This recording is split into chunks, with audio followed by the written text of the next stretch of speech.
અંજારમાં શ્રમિકોના 10 ઝૂંપડા સળગાવાયા.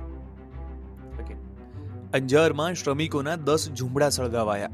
લોકોને જીવતા સળગાવવાની ધમકી આપનાર આરોપીને પોલીસે ઝડપી પાડ્યો. સામૂહિક હત્યાના પ્રયાસનો ગુનો દાખલ કરવામાં આવ્યો છે.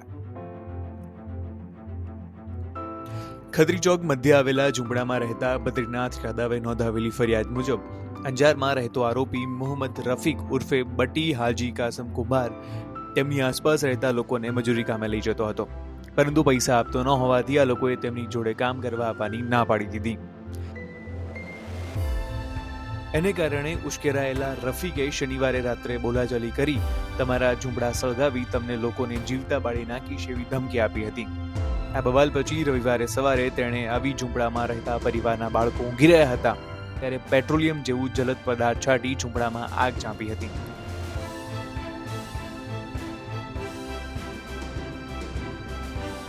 આગ લાગતા જ અંદર રહેલા પરિવારજનો બહાર દોડી આવ્યા હતા અને આગે વિકરાળ રૂપ સ્વરૂપ ધારણ કરતા આસપાસ રહેતા અને અવરજવર કરતા લોકોમાં પણ નાસભાગ થઈ હતી. વિકરાળ આગને કારણે ઉપરથી પસાર થતી વીજ લાઇનમાં પણ ધડાકાઓ થયા હતા. ફાયર બ્રિગેડની ટીમે આવી આગ ઉપર કાબુ તો મેળવ્યો. આવું અધમ કૃત્ય આચરનાર સામે ગુનો નોંધી ધાક બેસાડતી કામગીરી કરવા પણ લોકોએ માંગ કરી હતી. પોલીસે આગ લગાડનાર સામે નોંધાયેલી ફરિયાદ બાદ હત્યાના પ્રયાસનો ગુનો દાખલ કરી આરોપીની અટક કરી વધુ તપાસ હાથ ધરી હતી. અને ટોક ઓફ ધી ટાઉન બનેલી આ ઘટનામાં ભોગ બનનાર પરિવારોની અંજારના ધારાસભ્ય ત્રિગમ છાંગાએ મુલાકાત લઈ આશ્વાસન આપ્યું હતું અને નવા વસવાટની પણ ખાતરી આપી હતી.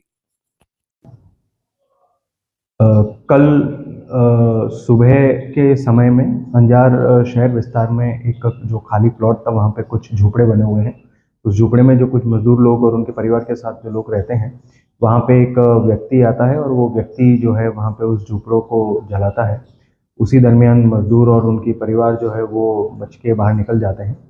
पुलिस को जैसे ही इस घटना की सूचना मिलती है, पुलिस की अलग अलग टीमें और जो थानाधिकारी है वो तात्कालिक घटनास्थल पे पहुंच के और जिस व्यक्ति ने ये कृत्य किया हुआ होता है उसके लिए अलग अलग पुलिस द्वारा टीमें बना के उस व्यक्ति को तात्कालिक पुलिस द्वारा पकड़ा गया है.